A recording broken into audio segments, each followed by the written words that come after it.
Hallo und willkommen zu unserer heutigen gemeinsamen Vertiefung. Sie haben uns da ja Auszüge geschickt aus einem Text mit dem Titel »Entdecke die Kraft in dir«.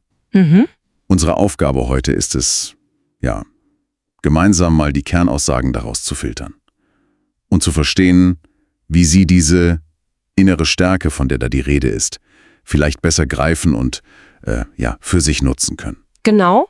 Fangen wir doch direkt mal an. Was meint denn der Text eigentlich genau mit dieser, oft beschworenen inneren Kraft? Das ist eine gute Frage, denn der Begriff wird ja oft, etwas schwammig verwendet. Stimmt. Laut den Auszügen ist es aber weit mehr als nur so ein Modewort. Ja. Es beschreibt eine Kombination sozusagen aus inneren Qualitäten, Selbstvertrauen, klar, dann diese Fähigkeit nach Rückschlägen wieder aufzustehen, also Resilienz. Ja, Resilienz. Und eine klare Zielorientierung. Psychologisch könnten wir hier von Selbstwirksamkeit sprechen. Also diesem festen Glauben daran, wie es Albert Bandura formuliert hat, dass man Herausforderungen aus eigener Kraft meistern kann. Okay. Das ist ein wichtiger Baustein. Es geht aber auch um emotionale Intelligenz und philosophisch betrachtet um Selbstbestimmung, also die Fähigkeit, das eigene Leben bewusst zu gestalten. Verstehe. Das Faszinierende daran, und das betont der Text eben, ist keine angeborene feste Eigenschaft, sondern etwas Dynamisches, etwas, das man aktiv entwickeln kann. Entwickelbar also, nicht in Stein gemeißelt. Das ist ja schon mal eine wichtige Erkenntnis aus dem Material. Absolut. Aber oft fühlt es sich ja doch so an, als wäre diese Kraft irgendwie blockiert. Welche Hindernisse nennt denn der Text da ganz konkret? Was steht uns da im Weg? Also der Text unterscheidet da im Grunde zwei große Bereiche. Einerseits sind das so innere Barrieren, nagende Selbstzweifel, kennen wir vielleicht alle, die Angst vor dem Scheitern oder auch so tief verankerte limitierende Glaubenssätze.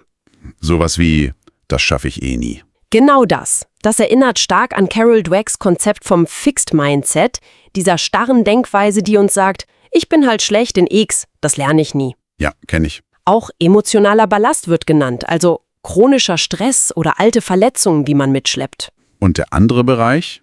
Andererseits gibt es äußere Einflüsse. Der Druck, bestimmten gesellschaftlichen Erwartungen zu entsprechen zum Beispiel. Okay. Der ständige Vergleich über soziale Medien, das ist ja ein Riesenthema.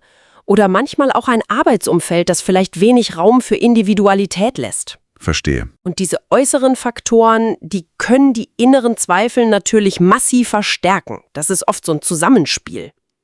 Okay, diese Mischung aus inneren Zweifeln und äußerem Druck, das klingt ja nach einer echten Zwickmühle.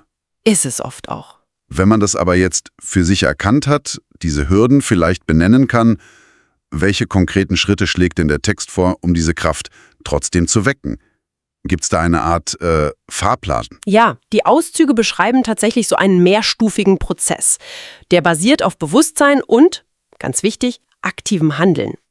Erstens, die Selbstwahrnehmung schärfen. Also genau hinschauen, wie. Durch Techniken wie Achtsamkeit oder auch ganz klassisch durch Tagebuchschreiben, Journaling.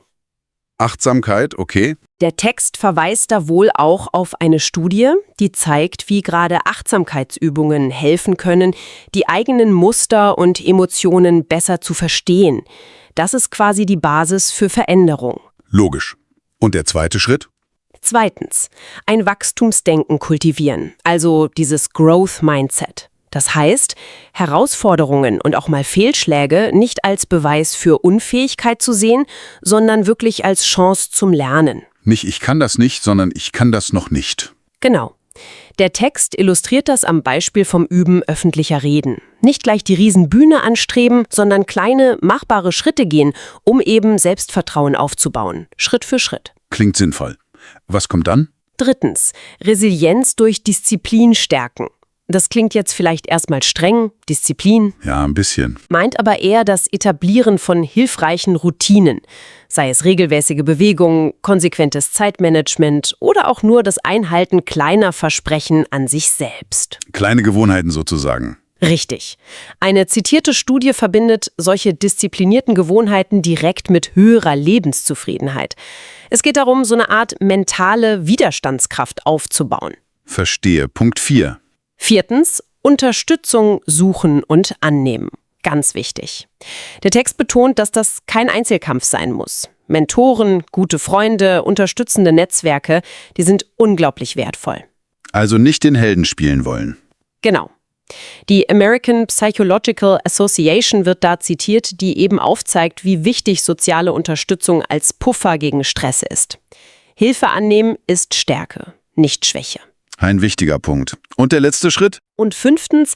Ängste überwinden durch Handeln. Also ganz bewusst die eigene Komfortzone verlassen, auch wenn es Überwindung kostet.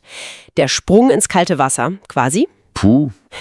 Dazu passt dieses Zitat von Ralph Waldo Emerson, das im Text auftaucht. Tue das, was du fürchtest, und der Tod der Angst ist gewiss. Also machen. Das ist wirklich ein sehr handlungsorientierter Ansatz. Selbstwahrnehmung, Denkweise ändern, Routinen etablieren, Unterstützung holen und dann handeln, trotz Angst.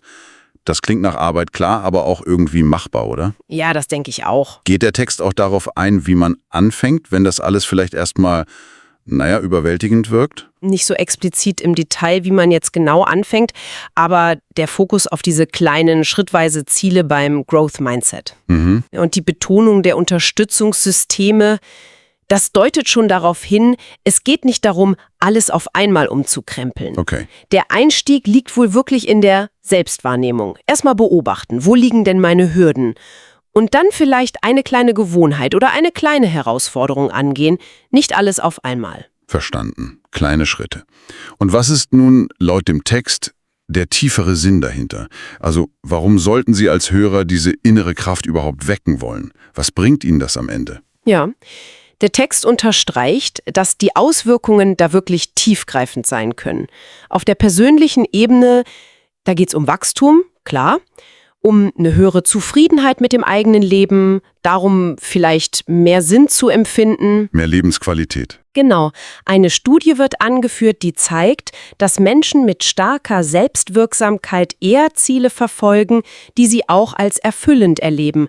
Aber, und das finde ich spannend, es geht wohl über das rein Individuelle hinaus. Ach, inwiefern? Der Text legt nahe, dass Menschen, die ihre innere Stärke nutzen, auch positive Beiträge zur Gesellschaft leisten können.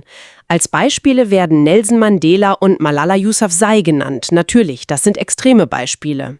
Klar, sehr große Namen. Aber sie sollen illustrieren, wie aus so einer inneren Überzeugung heraus eben auch gesellschaftlicher Wandel entstehen kann. Letztlich ermöglicht diese innere Kraft einen Erfolg, der von innen kommt, der authentisch ist und nicht nur von äußerer Anerkennung abhängt. Das ist ein starker Gedanke. Fassen wir also vielleicht nochmal zusammen. Ihre Quellen legen nahe, dass da ein Potenzial in Ihnen schlummert. Dieses Potenzial lässt sich wecken nicht durch irgendeinen magischen Trick, sondern durch bewusste Praxis. Sich selbst besser kennenlernen, die eigene Einstellung zu Herausforderungen positiv gestalten, Disziplin als Werkzeug sehen und nutzen und eben den Mut aufbringen, trotz Angst zu handeln. Genau. Es ist also eine Reise, die nicht nur Ihr Leben bereichern kann, sondern vielleicht auch positive Auswirkungen auf Ihr Umfeld hat. Exakt, das ist die Kernbotschaft. Und um es vielleicht mit einem weiteren Gedanken aus dem Text, einem Zitat von Lao Tzu, auf den Punkt zu bringen: Andere zu meistern ist Stärke, sich selbst zu meistern ist wahre Macht. Sich selbst meistern. Ja, und das lässt uns und Sie als Hörer vielleicht mit einer Frage zurück, über die Sie noch ein wenig nachdenken möchten. Was bedeutet denn diese Selbstmeisterung, diese wahre Macht, ganz konkret für Sie und für Ihren weiteren Weg? Eine gute Frage zum Abschluss. Damit sind wir am Ende unserer heutigen Analyse Ihrer Quellen. Wir hoffen, diese Aufbereitung war hilfreich für Sie. Hoffentlich. Danke fürs Dabeisein. Wenn Ihnen diese Folge gefallen hat, abonnieren Sie uns gerne, geben Sie uns ein Like und teilen Sie es mit Ihren Freunden. Bis zum nächsten Mal.